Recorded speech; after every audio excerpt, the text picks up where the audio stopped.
alunos do quarto ano, na sala de hoje, Ciências, os animais, parte 2. Por que parte 2? Porque os animais eu peguei e dividi em duas partes. Eu já dei na aula passada uma parte, essa aqui já é outra parte sobre os animais, certo? A gente vai falar sobre a reprodução dos animais, né? Os animais, como todos os seres vivos, as plantas, os seres humanos, né? Eles necessitam, eles precisam, né, se reproduzir, né? Dar origem a novos seres para continuar a espécie, certo? E a reprodução dos seres vivos, elas podem ser de forma assexuada ou sexuada. Na maioria dos animais, a reprodução é feita de forma sexuada, né? Sexuadamente. Vamos falar sobre cada um, certo? Reprodução sexuada, né? Na reprodução sexuada, né? Geralmente tem um macho e a fêmea, né? É a união de duas células, né? Uma masculina e a feminina, que é chamada de gametas, certo? Os machos, eles vão produzir essa célula masculina, os espermatozoides, e as fêmeas vão produzir essas células dela, são chamadas de óvulo. Então, na reprodução sexuada, ocorre quando essas duas células, a masculina e a feminina, se unem, que vocês estão vendo, né?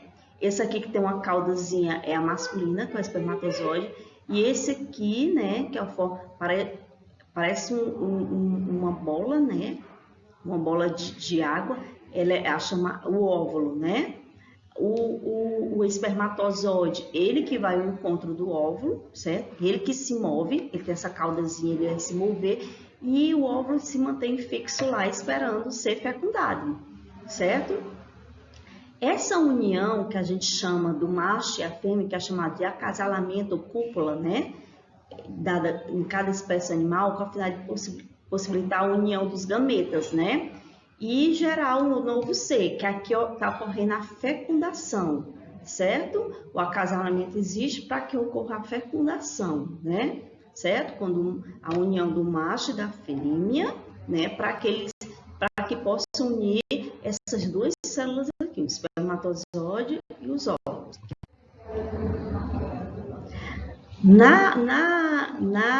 Na reprodução sexuada, existe a fecundação interna e a externa. A gente vai falar primeiro da interna, né? Quando o encontro das células sexuais ocorre dentro do corpo da fêmea, vocês viram lá? O espermatozoide entra dentro do corpo da fêmea e encontra o óvulo lá dentro. Então, é chamada fecundação interna, certo? Na fecundação interna, o macho libera espermatozoide dentro do corpo da fêmea. Acabei de falar isso aí. Estou só lendo aqui, mas eu acabei de falar isso aí, certo? O que é que acontece com aquela bola que parece uma bolha, né? Certo? Que é o óvulo, né? Ela, com o passar dos dias, depois que o espermatozoide entrou dentro dela, né? O óvulo fecundado vai sofrer uma multiplicação de suas partes, né? E começa a ganhar forma. É assim que o novo ser é gerado. Vocês estão vendo, ó? Ela era toda redonda, né? Aí depois ela vai se multiplicando, ficando em tempos maiores, até criar uma forma, né, do ser que tá. Por exemplo, for um gatinho, vai criar a forma do gatinho. For um cachorrinho, ou for do ser humano, vai criar a forma do ser humano, né? Através da multiplicação começa a nascer os pezinhos, né? E assim vai. Já a fecundação externa, né, ela ocorre fora do corpo da fêmea, certo? O que é que acontece? O macho, né, ó, vocês estão vendo aqui, ó, na imagem, a fêmea e o macho, né? O macho libera o espermatozoide dele na água e a fêmea libera os óvulos. E fora da fêmea ocorre o espermatozoide entra no óvulo, certo? Geralmente ocorre animais que produzem meio aquático dentro da água, né? E resulta em liberação simultânea ao mesmo tempo em quantidade de células reprodutoras do macho e da fêmea, né? Os exemplos anfíbios como sapo, rãs e várias espécies de peixe, certo? Aqui vocês estão vendo, ó, o macho aqui, ó, e a fêmea, né, no acasalamento, certo? Ela liberando os óvulos, liberando o espermatozoide, o ovo foi fecundado, né? Aí aqui ficou o embrião, se transformou em girino, depois ocorreu a metamorfose, a transformação, certo? Até virar a metamorfose completa, até virar no sapo, se transformar no sapo adulto e começa tudo de novo, certo? Você acha a fecundação externa, que é fora do corpo da fêmea, né? Aqui, como se desenvolve o novo ser após a fecundação, né? Nos animais, o desenvolvimento do embrião pode ocorrer dentro do corpo materno ou no exterior do corpo materno, dependendo de como o embrião se desenvolve, pode ser. O que ele quis dizer isso? Por exemplo, os vivíparos. Os vivíparos, né? Por exemplo, aqui o gatinho, o cachorro, nós, seres humanos, né? O que acontece? Quando ocorre a fecundação, certo?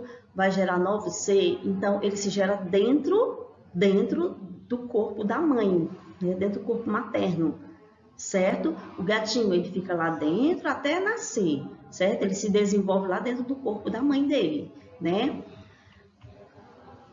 O vivíparo, ele se desenvolve fora. O ovíparo, ele se desenvolve fora do corpo da mãe. Por exemplo, ela põe o ovo, certo? Aí ele vai ficar lá sendo chocado, né? E ali ele vai desenvolver, quebrar o ovo e nascer. É o chamado de ovíparo, né? E o ovovíparo, o embrião se desenvolve dentro de um ovo no interior do corpo materno, quer dizer, o ovo fica lá dentro do corpo materno, certo? O ovo ovíparo, né? Quer dizer, a união do vivíparo com o ovovíparo, né?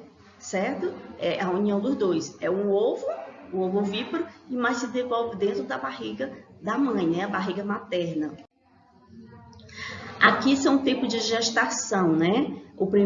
Aqui não tem, mas o primeiro que eu vou falar que é o ser humano, né? O normal 9 meses, né? Para se gerar o ser humano. Aí tem alguns animais aqui, a baleia, 365 dias a 547 dias. Quer dizer, 1 ano ou mais para se desenvolver, né? O burro, 330 dias, né? A cabra, 151 dias. O cachorro, 63 dias, mais ou menos 2 meses. O chimpanzé, 237 dias. O coelho, 30 dias, 1 mês, né? Aproximadamente. O gato, 63 dias, 2 meses, aproximadamente. O hipopótamo, 240 dias, né? Quase o mesmo tanto de um ser humano, 8 meses. O leão, 100 dias e o rato, 19 dias, bem pouquinhos dias, menos de um mês, né? O rato para desenvolver. Agora, a reprodução assexuada, né? Na reprodução assexuada, aqui eu tenho um exemplo da estrela do mar. A estrela do mar, quando ela perde um pedaço dela, certo? Esse pedaço aqui da estrela do mar pode nascer outro ser, certo? É assim que ela se desenvolve, certo? Na reprodução assexuada, o animal tem a capacidade de se dividir e dar origem a novos seres iguais a si próprio. Não existe células sexuais e não existe fecundação, né? Diferente lá da reprodução sexuada, né? Apenas intervém um único indivíduo, quer dizer, precisa só de uma estrela, não precisa de macho e fêmea, né? Os descendentes são geneticamente iguais, progenitores, né? Então, eles são iguais à primeira estrela, os filhinhos, né? A estrela mãe, né? Certo? E tem outros bichos também que fazem parte da reprodução sexual. Aqui a agenda dos animais pastores, atividades 57 a 59. Boa aula, bons estudos para vocês. Até a próxima.